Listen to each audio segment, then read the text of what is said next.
This is Senior Master Sergeant Angelito sir na 63 times ko po na ito ma'am. Ito ngayon. So, bakit sir, pabalik-balik ka mag-donate ng dugo? Yes ma'am, actually donating blood is my advocacy na to talaga. Passion ko talaga na makatulong sa tao. Tsaka talaga yung nasa puso na talaga ito. Gusto ko lang mag-save ng lives. Sir, unsay feeling afterwards ka bisag may edad na ta sir, padayon paghihapon ta ga-donate og dugo? Yes ma'am, even though na yung sabi mo, joke kundi, may edad. Lahat naman tao may edad. So, talagang maganda ito. Advantage talaga sa laging nag-donate ng dugo.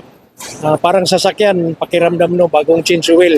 So, pag bagong change oil, kondisyon masyado ang katawan. Tsaka pag nakapasa ka, nakadonate ka ng dugo, means to say, hindi naman totally healthy, pero at least na qualified ka sa lahat ng check-up sa doktor o saka sa medtech, sa iyo yung sarili makasabi ka na I'm healthy. Okay sir, unsa pa may basulti nimo sa mga wala pa nakadonate og dugo? Sa tanan nga wala pa nakadonate og dugo, mag-donate og dugo. Dili lang kay makatabang sa atong sarili, makatabang po sa atong isikayingon.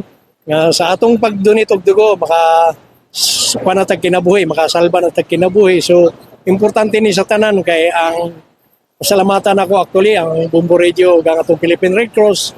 Kaya ang kinahimo karon, dako kay nagtabang sa tao nga kinahanglan og dugo kay ang Philippine Red Cross kuan na siya blood center. Unsa man atong kwaon sa dugo sa Red Cross kung walay mag-donate. So dili na ta maghulat pa og panahon nga emergency una pa ta mo donate. Donate na ta daan para panahon sa emergency nanay ready nga dugo atong makuha sa Red Cross. Okay. Sir, pwede apilon pagpasalamat sa Bombo Radio Philippines Foundation Incorporated. Pasalamat. Of course, actually daghang kayong salamat sa Bumbo Radio Foundation Incorporated. Hibalo ko nga Bombo Radio Philippines Bumbo Radio Philippines Foundation Incorporated. Hibalo ko pila na ka almost 2 decades na siguro. Actually since before nag-start mo sa Dugong Bumbo, isa na sa ako ang ginakuan yearly activities nakakuha na sa akong kalendar of activities nga mo donate yung dugo para karon nga adlaw nagadonate yung permi kada Dugong Bumbo. Sir, daghang salamat. Okay, daghan po kayong salamat sa tananan nga taga-Pilipinas Bumbo Radio ug sa tanan nga Bumbo Radio personnel sa General Santos sa pag-initiate ani sa noble project sa Dugong Bumbo. Dako kay nigtabang sa tanan nga katawan.